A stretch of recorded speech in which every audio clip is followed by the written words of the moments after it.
a little bit more specifics about the bomb blast radius and the effects. It says up to 1,000 yard, obliterates everything up to 1 mile, knocks over people, tents, lights, buildings, cars, jeeps. 1.7 miles, shockwave kills people, causes severe damage to buildings, equipment, knocks trucks and jeeps and tanks off roads. 2 miles up, causes deafness. 5 miles up, shakes the ground, breaks windows. So we got grandmas and great-grandmas in their homes or whatever, and they're having heart attacks spontaneously.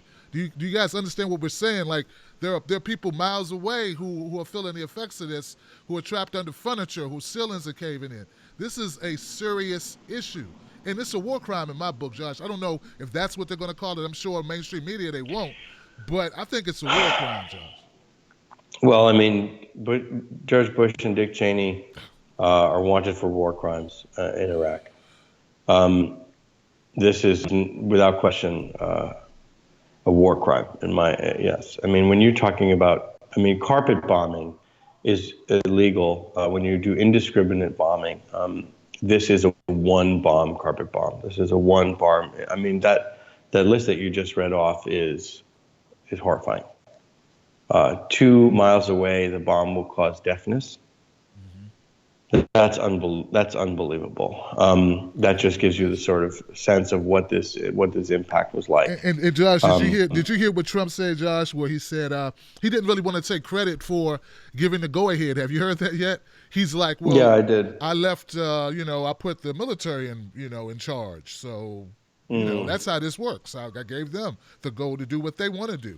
So it's sort of like a punkish, like cowardice type of thing going on, Josh, where it's like, if this works out for us, yeah, I'll take credit. But if I get backlash or pushback from it, well, it wasn't me. It was Mattis, Mad Dog Mattis.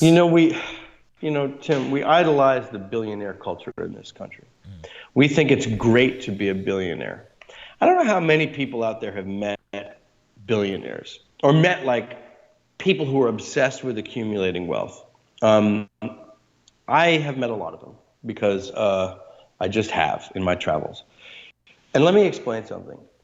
The obsession with wealth and that causes you to become a billionaire or one of those type of people, multi-millionaire, is a kind of mental illness.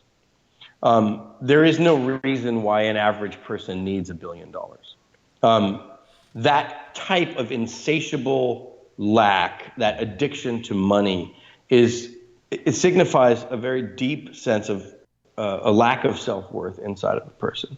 I think of Donald Trump as infinite lack. He'll never, ever, ever fill that hole inside of him. You look at him and he looks miserable all the time. So his impulse is to get another $1 billion and another trophy wife and another, fake series of accolades in the media. And this is what's terrifying, because this is a person who is truly mentally unstable. And he has access to these types of devices and no sense of the consequences. Wow. We cannot, in our culture, continue to worship billionaires. We cannot, in our culture, continue to worship violence and worship those who would do violence. And this is the ultimate act, or not the ultimate act. Unfortunately, there are far greater acts of violence that could happen from this man. But this has to say to us, we must wake up. We must stop this. This is an emergency. This is crazy town.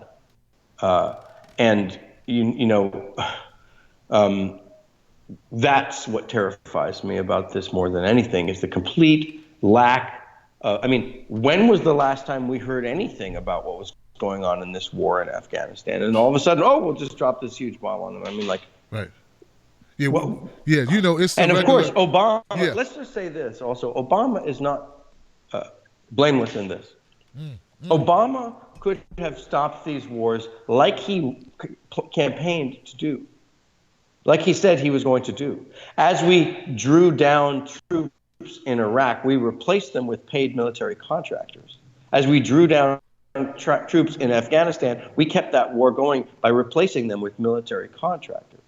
We did not solve those problems. Obama did not have the heart and the spine and the will to solve those wars and stop those wars where we could have done that. There is no excuse for this. There is absolutely no excuse for continuing to pursue a failed military strategy which harms us more than it does anything. And it kills innocent people. So absolutely, the last 8 years of many bombs are also to blame for this.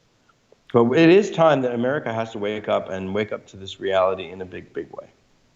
For some reason, there are people, Josh, who give me the impression that they think that when you bring up Obama, that you're like shifting blame from Trump. But I try to tell people, no, that's not the case, man. Like, horrible actions are horrible actions.